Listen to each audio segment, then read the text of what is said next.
Hey guys, thanks for checking in to the DoD Contract Academy podcast. This is where we help small businesses and sales professionals sell products and services to the U.S. military and other federal agencies. So, I don't get into it too often, but why did we name our podcast? And it's actually a rename. It used to be Government Sales Momentum for those of that have been listening to us for a while. I changed it to DoD Contract Academy for a couple of reasons.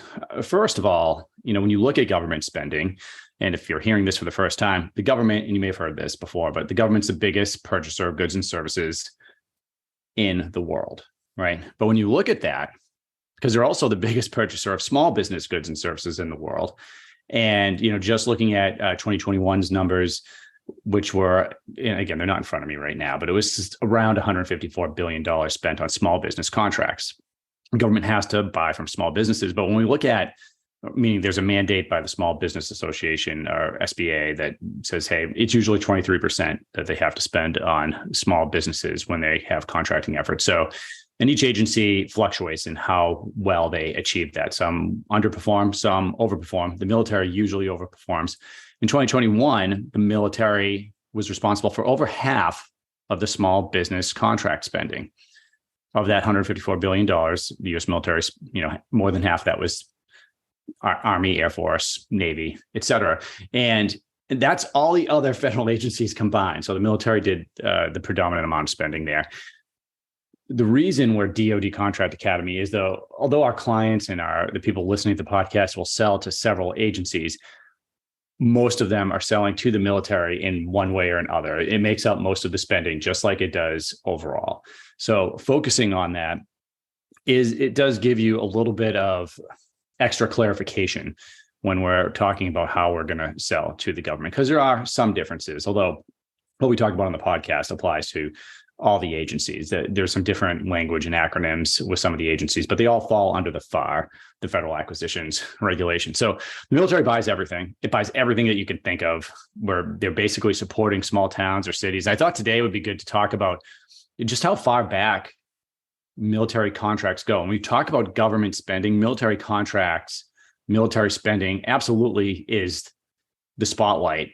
They're on center stage historically of all of these contracting efforts, going back to the Revolutionary War, really in this country, even going back before that to, the French Indian War, and, how we supplied our troops. And that's really what it's about. How do we supply and take care of our men and women in uniform, right? When we're fighting battles, all the logistics that goes into that, the technology, the weapon systems that we use. But I mean, it also, it's food and it's clothing and it's transportation and just about everything that you can think of, all the stuff today that goes into a small military base, maybe just supporting the schools on the base, the golf courses, the streets, the infrastructure. So you get my point. Pharmaceuticals. I mean, just about every industry is impacted by this.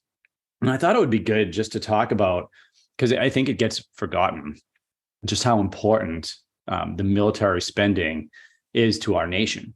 And what has come from that. I'll put out advertisements every now and then for the podcast or for, a service that we have through dodcontract.com. And it's inevitable, there's going to be some snarky person on there that will see something about selling to the military and like, oh, these are arms dealers, or you want to be an arms dealer, or they'll have something negative to say about the government contracting process. When in fact, I can't think of a single weapons manufacturer that I've worked with. It's all been, services and products that you wouldn't normally think about: accounting, legal, maybe some things you would, like cybersecurity and different computer related and networking related efforts, radar, those type of things. Office supplies, right? So, I mean, it really runs the gambit.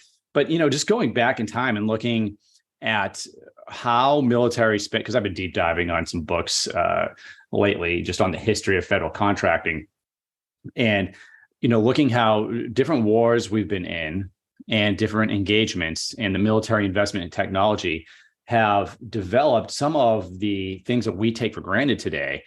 Because the military, and you'll see if you've heard us talk about SBIR and government investment in innovative technologies with small businesses, you'll know that dual use is a huge component of the government's investment in you. If you have a technology you want to develop or modify, meaning it could be used for the government or for civilian purposes. So, just some of the things that have been developed, through military spending that were then translated into how we can use them commercially, how you and I can use them every day. Things like the computer, right? U.S. military spending responsible for that. Radar, certainly, and that may seem a little bit more, that might make more sense to you, but swept wing aircraft, right? These are military developments that then turned into, how we can use them commercially, right? Insecticides, transistors,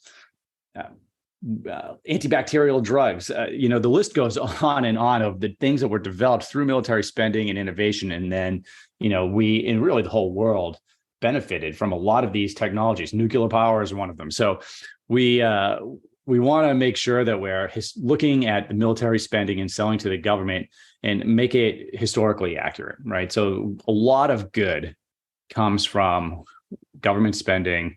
A lot of good comes from the investment they make in technology development, and how, even though some of these technologies were used to maybe defend the country or win a battle, they can be used to really help humanity and connect all of us, right? So reading through some of the articles that surround our current state and how we're investing in technology, the Department of Defense is continuing to, in its rich tradition of being on the cutting edge of technology, and the fact that they do invest in small businesses. So, if you do have a solution, you can apply for an SBIR contract, or there's other ways to kind of garner government investment in what you're selling.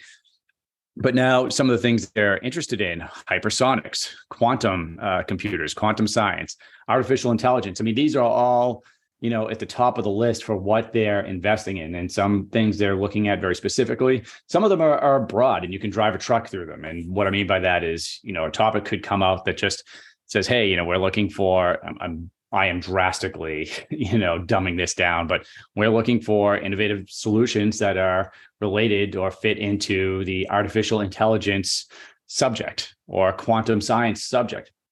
So, when you have those and you have something that's related, you can make a submission and see if it is something that the government's interested in and would like to invest in you or your business in. And so I thought today would just be a good time to talk a little bit about the history. And I'm going to bring more of that to you guys, talking, through the years, how the government contracting process has evolved. And, for instance, just something I read recently. And by the way, I read this in a book called History of Government Contracting by James Nagel. This is from the George Washington University. It's a fascinating book. And it goes from, if you can get your hands on it, I had to really do some searching to get my hands on this one. And, maybe I'll reach out to him if he's, I don't even know if he's still alive. So I should look into that, but I would love to talk to him and learn a little bit more about this history. But, just going back to Revolutionary War times and how they put local businesses on contract to supply our troops and to do the different things that we needed to win the war. And, in some cases, they had a lot more authority than companies have today.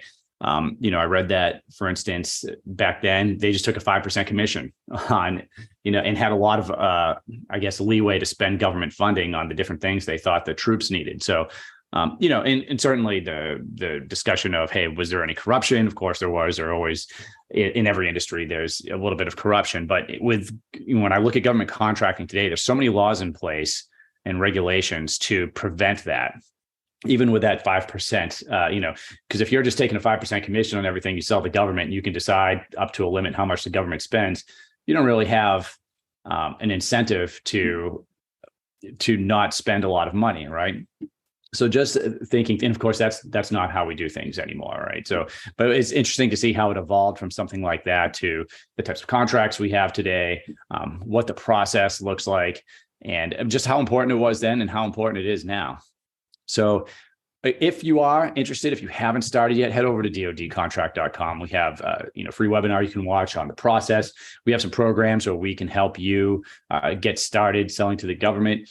And listen to the podcast. It's free. And if you have any recommendations on people that should be on, or any subject matter you'd like to hear about, feel free to reach out to us. We'd love to hear from you.